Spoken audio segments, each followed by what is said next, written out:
Good morning everyone. With the Line Strike tournament coming in middle of next month, I'm sure a lot of people have a lot of questions regarding Line Strike on like how to play, what's the optimal deck, what are the good cards and stuff like that. So in today's video, we're going to be talking about that. But before we jump into the rest of the video, if you're new to the channel, I upload NGS content daily. So if you do play this game, I would really appreciate a subscribe as it really helps out the channel.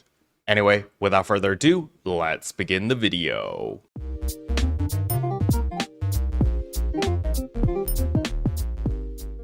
So the very first thing I want to go over is how do you even get new cards? So in order to get new cards, you are going to need to play Line Strike in order to get these card scratch vouchers, which you can spend in order to do some free pulls. Now do keep in mind that there is a weekly limit on how many card scratch vouchers you can earn. So as you can see over here, I've earned 2 out of 300 on my weekly limit. So every single week you can earn a total of 300 of these card scratch vouchers by simply playing the game. And as you can see here in all the different game modes, it literally tells you how many of these vouchers you earn, whether you win or you lose. So if you're playing a ranked battle, if you win, you get 8 vouchers. If you lose, you only get 2. I have 2 because I just lost one of my ranked battles. However, if you're a little bit more unsure and you don't really like rank because it's like high pressure and your ratings at the line, maybe you prefer the unranked mode, because with the unranked mode, if you win, you only get 5. However, when you lose, you get 3. So, you get a little bit more vouchers when you lose. So, a little bit less pressure, and it's also a little bit more efficient if that is all you care about. Then we have the NPC battle. So again, you can play any difficulty here, by the way. So you can literally just play against the beginner bot and just farm them, and you'll pretty much be able to secure victory every single time in order to get 3 card scratch vouchers. But however, if for whatever reason you do lose, you still get 2. And then as for free battle, as well as spectating other people's battles, you don't get any vouchers for that. So it's mainly just these 3 different game modes over here. So you can choose which one fits your playstyle the best. But keep in mind, you do need to play quite a bit in order to earn all 300 every single week, which just so happens to be enough for 3 10 pulls. So that is a total of 30 cards that you can earn every single week. Now, this is the free-to-play method. There is, of course, a cash method because, it's Sega, so of course you could spend money to get ahead of everyone else, and that is, of course, going to the shop over here, the AC/SG shop, and the AC shop right here. Then you scroll down a little bit, and we can see over here there is the Line Strike Standard Deck Wind and Lightning, as well as the Line Strike Standard Deck Light and Dark.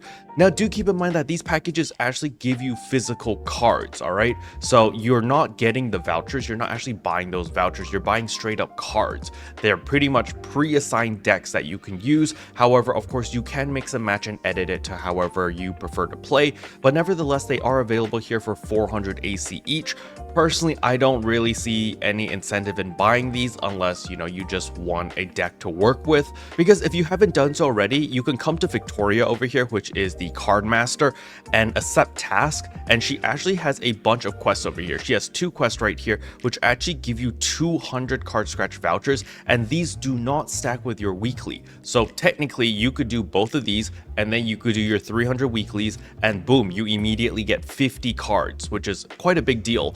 Then, of course, we have the limited time stuff. There hasn't been any limited time tasks over here. Personally, I really think Sega should put like a weekly task or something along those lines regarding Line Strike, so people can earn the card scratch vouchers a lot easier, because currently, just grinding away to earn that 300 every single week is a little bit tedious. But nevertheless, that is how you expand your deck and obtain more cards. Now, please remember, you could only register the exact same card 3 times. Once you've done that, then it just becomes a duplicate, which has no other use other than being recycled. So you can interact with Victoria again and come to recycle Line Strike cards right here, and over here you can exchange them into these Line Strike recycle badges. And what you can use these badges for is to get some cosmetic goods over here. So with 20 of these badges, you can actually get like these card covers, as well as some play mats and stuff like that. So depending on what you want, it's just cosmetic stuff for Line Strike. Personally, I think this one looks really good, the Glen ink painting. This one is like a card cover or sleeve cover.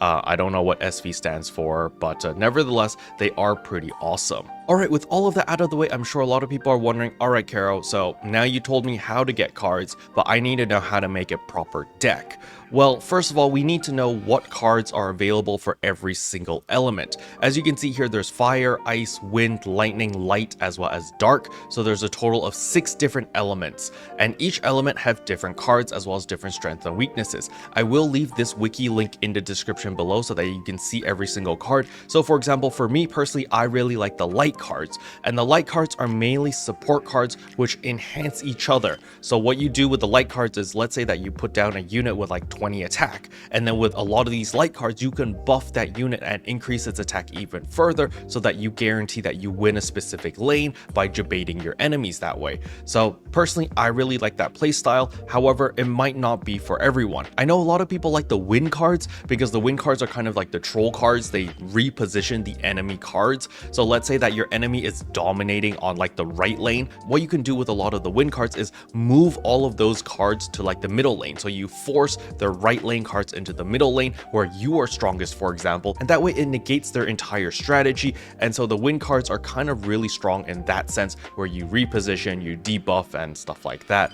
And so every single element has its own strength and weakness, and so I will leave this link in the description below because it does explain what every single card does as well as the strength and weaknesses of each deck. However, I'm sure a lot of people are very lazy and they're just like, Karo, just give me a completed deck that will just work. And for that, I want to recommend AlexWest's channel over here because he's been going absolutely crazy on Line Strike. He's been playing it every day, basically on stream, and kind of talking with people and just figuring out what is the most optimal deck. And he's made a bunch of videos over here. For example, fire cards, ice cards, wind cards, lightning, light, dark. He's basically gone over all the different elements, actually all 6 elements. And then recently he just posted out a deck building Line Strike deck guide. So there's a lot of really useful information over here. So if you are looking to make a specific deck, I highly recommend watching his video, especially the deck building guide over here. This one teaches you the basics of what you need in a deck in order to play Line Strike more effectively. And so I do recommend at least watching this one. And then after you watch this video, if you're looking for something a little bit more in depth, you know, maybe you want to play a wind deck, for example, then you could watch his wind card dedicated video over here to learn how to play that deck a little bit more effectively. Special thanks to all the members for supporting the channel. It really means a lot to me. Thank you again. But yeah, that's all I wanted to cover in today's video. Hopefully you guys found it helpful. If you did, I would appreciate a like and a subscribe, and I'll see you guys in tomorrow's video. Bye.